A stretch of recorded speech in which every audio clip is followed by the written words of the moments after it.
Mesdames et messieurs, chers amis, chaque année, le conseil municipal et moi-même étions très heureux de vous accueillir à l'espace Éden pour notre traditionnelle cérémonie de vœux.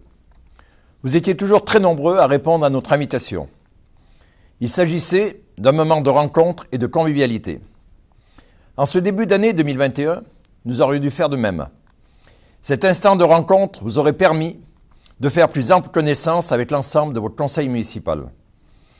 Malheureusement, suite à la propagation du coronavirus et le protocole sanitaire en vigueur, cette manifestation ne nous est pas permise et vous en comprenez les raisons.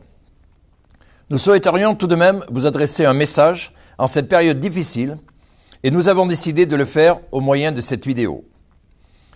Nous souhaitons vous présenter des vœux de santé et de bonheur, mais aussi des vœux de prospérité pour ceux qui ont rencontré et parfois rencontrent encore des difficultés, qu'elles soient d'ordre familial ou professionnel. Nous avons bien sûr une pensée plus particulière pour nos concitoyens les plus affectés par la maladie ou la dépendance et qui ont grand besoin de notre soutien. En début d'année 2020, lors de la présentation des vœux, j'étais revenu sur les événements climatiques catastrophiques de l'année 2019. Inondations dans l'Aude, tempêtes, grêle sur notre commune et forte chute de neige, mettant notre commune dans le noir complet pendant plusieurs jours. Nous souhaitions une année 2020 plus sereine pour tout le monde. Hélas, celle-ci vient de se terminer. Elle restera dans les souvenirs. Jamais nous n'avions connu une telle situation sanitaire. Notre commune ne fut malheureusement pas épargnée par cette catastrophe sanitaire et mondiale. Dès le début d'année 2020, nous entendions parler d'un virus qui faisait de nombreuses victimes en Chine, mais ça nous paraissait tellement loin que l'inquiétude nous envahissait peu ou pas. À peine passées les élections municipales, la France devait se confiner pour une période de 8 semaines. Les hôpitaux étaient débordés et ce virus faisait de nombreuses victimes. Les recommandations arrivaient à grands pas. Éternuer dans son coude, se laver les mains très régulièrement, la distanciation sociale et le gel hydroalcoolique devenaient notre quotidien. Le port du masque faisait aussi part de notre tenue vestimentaire.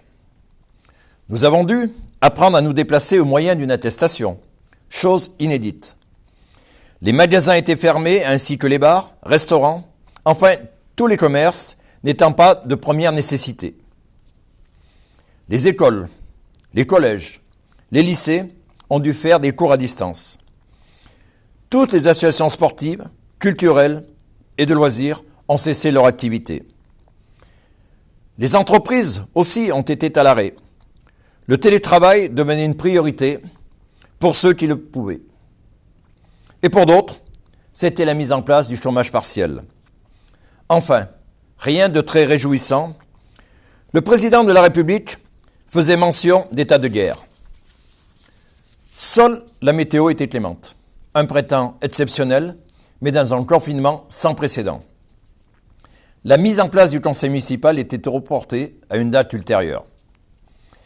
Il a fallu attendre fin mai pour que nos écoles reprennent leur activité, mais avec un protocole sanitaire très strict, occasionnant beaucoup plus de travail pour notre personnel communal. Sur le plan des collectivités locales, tout n'est pas brillant. Il a fallu en permanence s'adapter pour mettre en place les différents protocoles sanitaires, notamment dans les écoles, à la bibliothèque, qui a dû fonctionner en drive, et l'ensemble de ces mesures ont une incidence financière évidente et les dotations de l'État continuent à diminuer. Les différentes manifestations annuelles organisées par nos associations ont été annulées car les rassemblements sont interdits. Courses de caisse à savon, fête du pain, fête du vin blanc, les illuminations avec la descente de la tour, les matchs de basket, etc. Sans compter les différentes manifestations à l'espace Éden. Les rencontres du jeudi après-midi pour nos aînés ont été stoppées. Plus d'anniversaires, de goûters. Personnellement, je le regrette vivement, car j'ai toujours plaisir à ces rencontres. Ça nous manque à toutes et à tous. Même aujourd'hui, impossible de faire une assemblée générale. Néanmoins, Comme prévu, le projet de construction de la nouvelle école, d'un coût de 4,2 millions d'euros, a débuté au mois de février 2020. À ce jour, les travaux ont bien avancé et devraient être terminés début avril 2021. Les enfants pourront faire leur entrée prochaine dans cette nouvelle école dans d'excellentes conditions. Je tiens à remercier les différentes entreprises ainsi que le groupement Ricard pour la qualité des travaux ainsi que le respect des délais.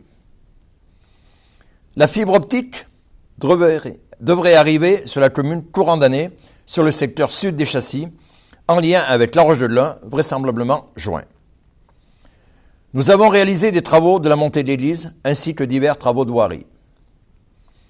Nous avons engazonné les allées du cimetière de Beaune. Nous allons, durant l'année 2021, mener la réflexion sur l'aménagement du ténement immobilier de Madame Milan à l'entrée du village. Aménagement de la terrasse du bar pizzeria par la construction d'une véranda, agrandissant la partie restaurant de ce commerce et renforçant le dynamisme de notre village. Comme prévu, nous souhaitons la mise en place d'un marché hebdomadaire à partir du mois d'avril. Réflexion sur le devenir de l'école des châssis suite au regroupement des deux écoles dans la nouvelle construction. Vous l'avez compris que l'objectif numéro 1 de cette nouvelle année est la réussite de l'ouverture de notre nouvelle école. Je tiens à remercier l'ensemble du personnel qui travaille dans nos écoles, aux côtés des enseignants au poste d'ATSEM. Ce fut une année fatigante et épuisante, et encore à ce jour, pour appliquer les protocoles sanitaires très contraignantes sur le nettoyage.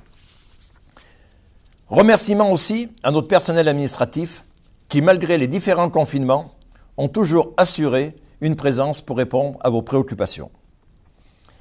Merci également à notre service technique pour avoir assuré les différentes tâches d'entretien de notre commune sur Mercurolles-Beaune. Mais aussi à tous les bénévoles de la bibliothèque qui ont assuré leur mission pour que nos lecteurs ne soient pas dépourvus de livres pendant cette période. Ils ont su s'adapter en mettant en place un drive sous la houlette de Corinne. Merci à Hervé Chenel, technicien de Archadlo, pour son accompagnement sur les travaux de voirie. Merci aussi à l'ensemble des conseillers municipaux pour leur assiduité dans les commissions, ainsi que lors des conseillers municipaux qui sont bien souvent obligés de se dérouler à l'espace Cédenne. Vous l'avez compris, cette année marquera nos esprits, mais vous pouvez compter sur la motivation de l'ensemble du personnel ainsi que l'ensemble de vos élus afin de répondre au mieux à vos préoccupations, même en pleine crise sanitaire. Cette nouvelle année qui s'ouvre nous apportera sans doute encore de nombreuses incertitudes sur le plan sanitaire et aussi sur le plan économique. Je vous demande donc d'être vigilants afin de préserver votre santé ainsi que celle des personnes qui vous sont chères. Nos commerçants, nos viticulteurs, les artisans, enfin tous ceux dont l'activité n'était pas de première nécessité, ont dû baisser le rideau à plusieurs reprises et certaines n'ont toujours pas repris leur activité.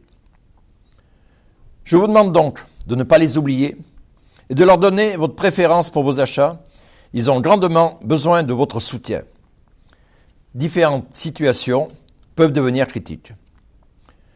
Nous allons devoir sans doute affronter une catastrophe économique, augmentation du chômage entraînant une certaine précarité.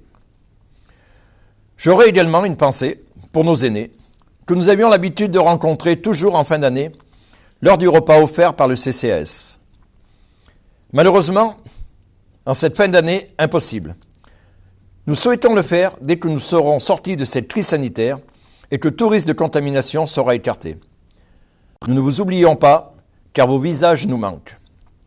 De même, nous avions pour habitude, en fin d'année, d'accueillir les nouvelles familles qui s'étaient installées sur notre commune durant l'année. Nous le ferons dès que possible. Notre population au 1er janvier compte 2762 habitants. Je souhaite que cette nouvelle année soit placée sous le signe de la solidarité. Pour terminer, l'équipe municipale de Mercurolles-Beaune s'associe à nous pour vous présenter des vœux d'harmonie, de partage et de solidarité pour une année 2021 pleine d'enthousiasme et surtout en préservant notre santé. Bonne et heureuse année. Vive Mercure-le-Vaune, vive la France, vive la République.